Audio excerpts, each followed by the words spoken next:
Spurs Jeremy Sochan sets example as team player. Men in APOLAS.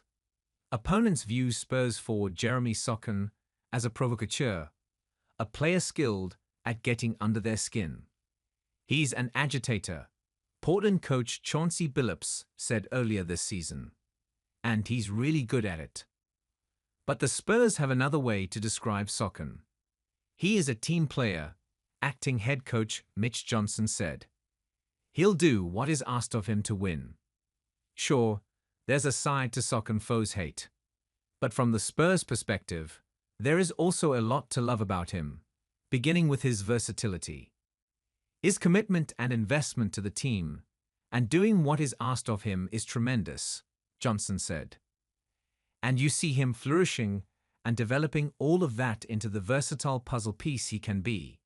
He can fit with a lot of different types of players and different lineups, which is very valuable. Although coach Gregg Popovich's experiment last season to make him a point guard failed, Sochan still handles the ball quite a bit. He's also played small ball center recently after injuries depleted the frontcourt. And of course, he's continued to serve as a defensive force while lining up at forward. It's the kind of Swiss Army knife skill set that Spurs general manager Brian Wright had in mind when he selected Sochan 9th overall in the 2022 NBA draft after his one season at Baylor. Sochan entered Sunday night's game against the Timberwolves averaging 11.3 points, a career-best 6.9 rebounds, and 2.5 assists while shooting a career-high 33.3% from three-point range on 1.5 attempts. He's led the team in rebounding 10 times this season and has recorded 10 or more rebounds in 7 games. The Spurs are the team that really trusted me and picked me, and I think versatility is what they embedded in me and wanted from me from the start, Sochan said. At the end of the day, my job is to be a winning player, and I feel like I'm a player that adapts well. Whether it's handling adversity or handling good things, I'm all about the team.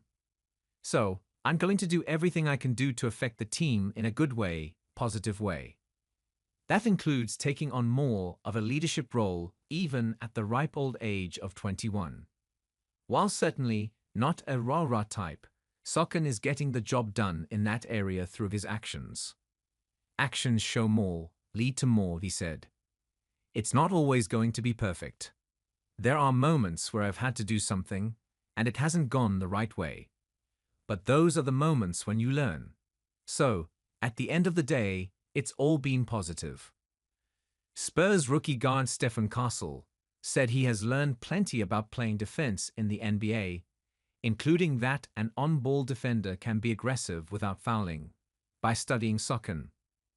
That's really a skill he has that not a lot of people can imitate. But you try to do your best to match his energy because he makes so many plays that don't really show up in the stat sheet, Castle said. Sochan has also drawn praise this season for fighting his way through a fractured left thumb that required surgery and forced him to miss 13 games in from November 6 through December 1, and a back injury that sidelined him for 5 games in January. He also has adapted well to coming off the bench for the last 20 games after logging 19 starts early in the season. He's been great for us when he's been out there, forward Harrison Barnes said. His ability defensively, rebounding, just occupying space on the offensive floor, whether it's rolling, whether it's driving, finishing, things like that, he's been great. Spurs backup center Charles Bassey missed his 7th game in a row Sunday due to an acute on chronic left knee bone bruise. Bassey last played February 23 against New Orleans. Monday's home game against Dallas will mark the completion of the Spurs' 11th back-to-back this season, with 2 remaining. The Spurs are 2-9 in the second game of back-to-backs this season, including 1-6 at the Frost Bank Center.